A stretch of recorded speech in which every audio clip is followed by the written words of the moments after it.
Vous Oui. m'entendez bien? Ok, super. Désolé, je suis en transit, j'ai un matériel pas génial. Par ailleurs, je n'ai pas de présentation PowerPoint super classe, mais j'ai quand même quelque chose de structuré. Ce ne sera pas très long, ne vous inquiétez pas. Et je ne suis pas un professionnel de la psychologie, puisque moi, mon métier, c'est de faire des jeux, d'animer des jeux de rôle.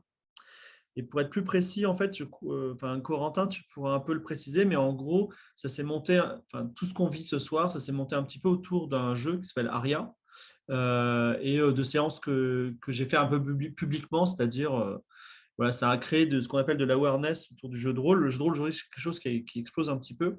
Et je voulais juste faire intervenir sur instruire et pas éduquer, qui est ma méthode de travail. Et vous allez voir en fait que malgré des précautions d'objectivité dans votre travail, en fait, à partir du moment où vous intégrez le jeu de rôle dans votre méthodologie ou vos travaux, vous allez avoir un problème d'objectivité. En gros, le jeu de rôle, c'est un. Aujourd'hui, le jeu de rôle, en tant qu'objet commercial qu'on peut acheter ou pratiquer, en tant qu'objet sociologique de société, le jeu de rôle cool, en fait, c'est Donjons et Dragons. De la même façon, pour certaines personnes, Facebook, c'est Internet. Pour d'autres, pour les Américains, le jeu de rôle, c'est tellement Donjons et Dragons qu'il est impossible d'avoir une viabilité commerciale si on ne fait pas quelque chose qui est orienté Donjons et Dragons. Dans le monde entier, c'est le cas. Il y a deux exceptions qui sont la France et l'Allemagne, parce qu'en Allemagne, il y a une licence très forte qui s'appelle l'œil noir. Et en France, Donjons et Dragons n'a que 60% du marché, dire à quel point il y a un monopole quand même. Et il se bat avec Chronique oubliée, l'Appel de Cthulhu et quelques indés. Mais en gros, il y a beaucoup de pays où c'est 99% de Donjons et Dragons. Donjons et Dragons, c'est un jeu qui est issu d'une double parenté. Une parenté au Pentagone, tout simplement, années 60, on fait des wargames. Et à un moment, ils disent, tiens, on va faire un wargame dans une république bananière. Et ils se sont dit, et puis ils ont créé le rôle du lobbyiste qui n'avait pas de tank. Et finalement, c'était très rigolo. Donc ils se sont dit, tiens, il y a des choses à faire. Donc d'un côté, il y a le wargame américain, avec des valeurs américaines. On va en parler. Et de l'autre côté, il y a Tolkien. Même si enfin, ils n'ont pas eu les droits Donjons et Dragons dans leur première édition d'utiliser Tolkien, ils n'ont toujours pas les droits d'ailleurs, ils ont quand même, sur la première boîte, ils ont dit remerciement à Tolkien. Tolkien, c'est quand même un univers très manichéen où il y a les gentils et les méchants. Et les gentils sont plutôt blancs, les méchants sont plutôt noirs. Bon. Et il y a également, ça a fixé tout le socle médiéval fantastique dont on parle. Euh, il y a, en fait, le problème, c'est que le jeu de rôle devient cool. Pourquoi le jeu de rôle devient cool? Pourquoi on en parle aujourd'hui? Parce qu'on a une génération qui est née avec World of Warcraft. On a le confinement, on a comment ça s'appelle? On a des émissions comme Critical Role. Aujourd'hui, les jeunes regardent Twitch et l'émission la plus regardée au monde, c'est Critical Role sur Twitch. Critical Role, c'est 9 millions de revenus par an juste en subvention, juste en sub, c'est-à-dire juste à des gens qui donnent, multiplié par 20 pour les OP globales. Et c'est une émission où des gens jouent à des jeux de rôle, mais Donjons et Dragons, justement. En France, si vous avez du temps demain, vous pouvez regarder une émission qui va faire entre 10 000 et 15 000 spectateurs, qui est la mienne, qui est Game of Roll. Donc, on arrive à mettre 15 000 spectateurs. C'est l'équivalent d'une vidéo YouTube de 4 millions de vues. Donc, il y a quand même une appétence pour le média. Pourquoi? Parce qu'en fait, dans les formats du direct pur, comme Twitch ou comme Zoom, par exemple, en fait, il faut de la fiction. Et la fiction, elle peut se faire sous plusieurs aspects. On pourrait dire, tiens, on n'a qu'à faire du théâtre, à part que les jeunes détestent le théâtre. Donc, le jeu de rôle prospère. Est-ce qu'il va prospérer longtemps? Ça, c'est une question qui déborde du cadre des choses dont je voulais vous parler. Le problème, c'est que, revenons à Donjons et Dragons. Vous utilisez Donjons et Dragons dans le cadre de votre travail, vous voulez offrir Donjons et Dragons à vos enfants. Je ne vais pas dire du mal de Donjons et Dragons parce que j'aime pas Donjons et Dragons, j'aimerais bien travailler avec eux. Mais il y a un truc qu'il faut voir dans Donjons et Dragons, c'est que structurellement, les règles font que votre personnage va devenir plus puissant si vous tuez des choses. C'est-à-dire que quand on tue un humain dans la vie réelle, on va en prison, on fait 10 ans de psychothérapie, dans Donjons et Dragons, vous devenez plus fort. Et vous gagnez de l'argent.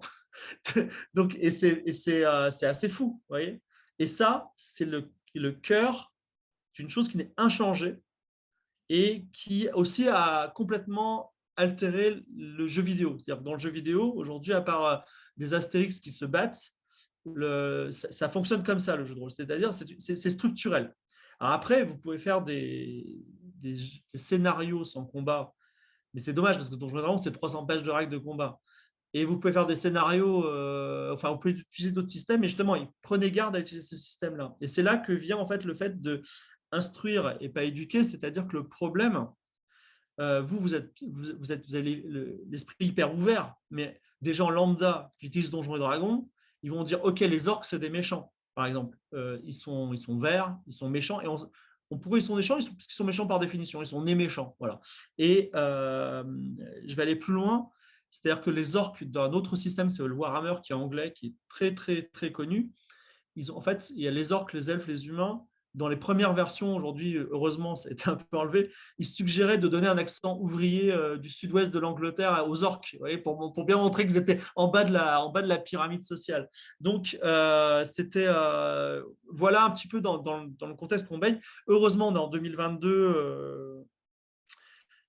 Ce 2022 qui fait tant de mal à Eric Ciotti, qui dénonce le wokisme, et donc Donjons et Dragons se trouve face à un problème structurel profond. Et il commence à dire, par exemple, et ça c'est officiel, bon, les elfes noirs, ils sont méchants, mais pas parce qu'ils sont noirs, hein, et puis ils sont plus méchants. Voilà. Et ils ont décidé que les elfes noirs seraient plus méchants. Donc, effectivement, ils arrivent petit à petit comment dire, à considérer que les êtres vivants ne sont pas forcément des cibles pour monter en niveau, et bientôt ils diront on n'est pas obligé de tuer pour monter en niveau.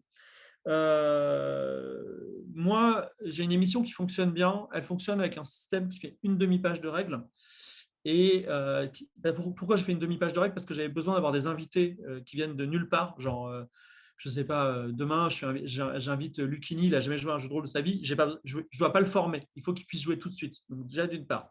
Et d'autre part, j'ai un univers très français où il y a des vaudevilles, il y a des recettes de cuisine, et on ne se bat jamais, à tel point que là, on est en train de clôturer une série de scénarios, à raison d'un scénario tous les 15 jours depuis 3 ans, où mes 4 personnages principaux ne sont pas du tout des combattants. Il y a un marchand, un barde, un orphelin et je sais pas, une érudite. Donc, c'est des gens qui ne se battent jamais. Et avec cette idée de quand il faut se battre, d'une part, vous allez tuer quelqu'un et c'est grave. C'est grave pour vous, mais il a peut-être un fils aussi qui va peut-être venir simplement vous dire pourquoi vous avez tué mon père. Et d'autre part, vous risquez aussi de vous de mourir. Donc, on essaie de lutter un peu contre ces biais.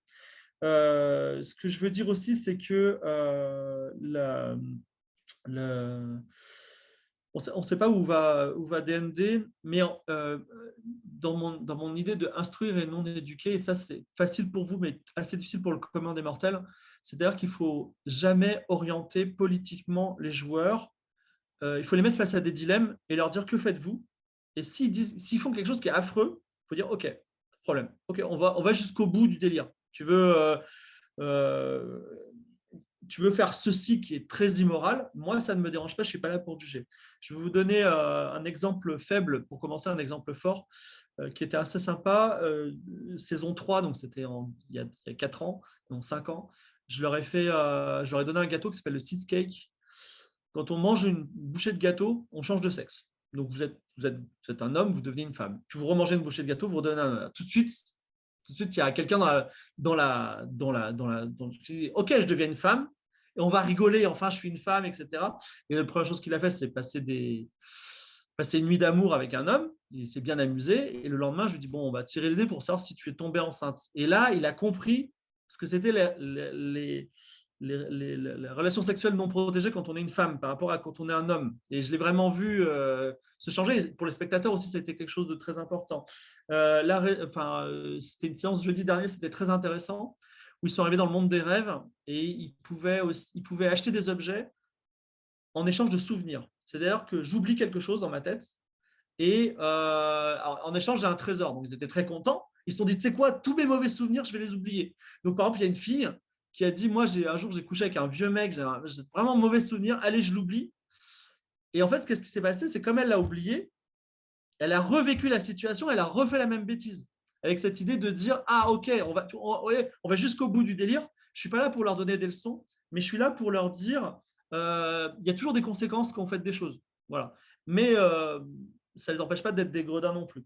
Un exemple très fort dont je voulais vous parler, qui a été très, très dangereux à mettre en place, très compliqué, c'est qu'en janvier dernier, avec France Info, on a fait un cycle de 4 émissions sur les présidentielles, avec des influenceurs qui ne tiennent pas forcément toujours des propos rationnels, et avec cette idée de sensibiliser la jeunesse aux élections présidentielles. Le problème, on est dans les locaux de France Info, on n'a pas le droit d'ailleurs forcément de faire de la fiction à France Info, il y a des règles, on n'a pas le droit d'utiliser le conditionnel par exemple. Comment on fait pour parler politique avec des gens qui en plus sont orientés politiquement, sans par exemple se moquer de l'extrême droite, laisser libre cours à l'extrême droite par exemple, lui-même lui donner une chance de gagner les élections présidentielles telles qu'elle les avait à les élections présidentielles les dernières élections présidentielles, sachant que sur Twitch, on a surtout des sensibilités de gauche et qu'il y avait une défiance aussi des spectateurs d'extrême droite qui considèrent que France Info n'est pas un média objectif, etc.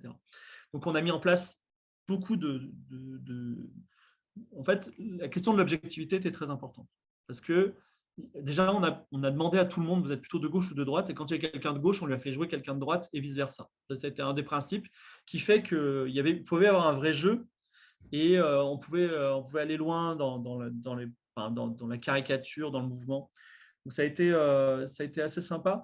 Je ne sais pas si ça a été évoqué parce que malheureusement, je n'ai pas tout abordé, mais également pour ajouter de l'objectivité au traitement, c'est bien d'avoir une parité dans les joueurs, donc avoir des joueurs et des joueuses, parce que les joueurs seuls ne se comportent pas pareil quand il y a au moins une fille dans la table et quand il y en a plusieurs, voire même une majorité, la partie est vraiment très, très différente.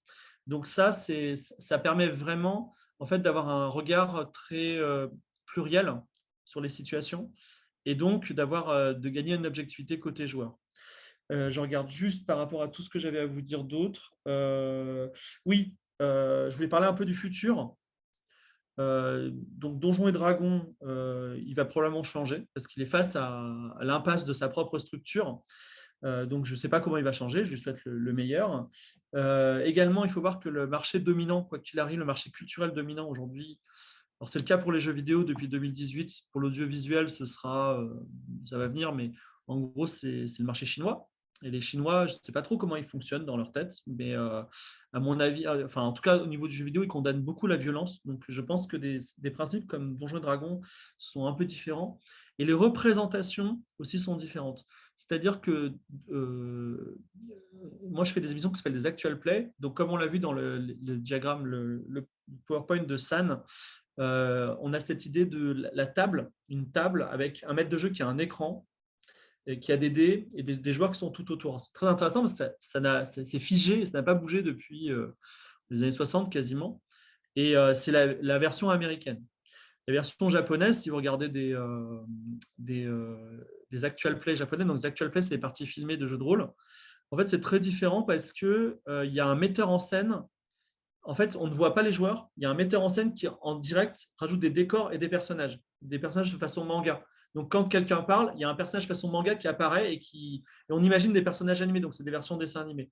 Et nous, en tout cas, à Game of Thrones, on essaye sans le dire, de revenir au théâtre d'improvisation, même en étant sur une vraie scène. C'est-à-dire, on enlève la table, on a enlevé l'écran depuis longtemps. Moi, je ne lance plus de dés personnellement en tant que maître de jeu. Comme ça, je suis vraiment très objectif sur ce qui se passe. Je favorise toujours la créativité, c'est-à-dire que quand quelqu'un choisit de faire un roleplay pour une action, il est extrêmement récompensé, voire bon, après, c'est un spectacle, hein, c'est très différent, c'est pas pareil qu'une partie de jeu.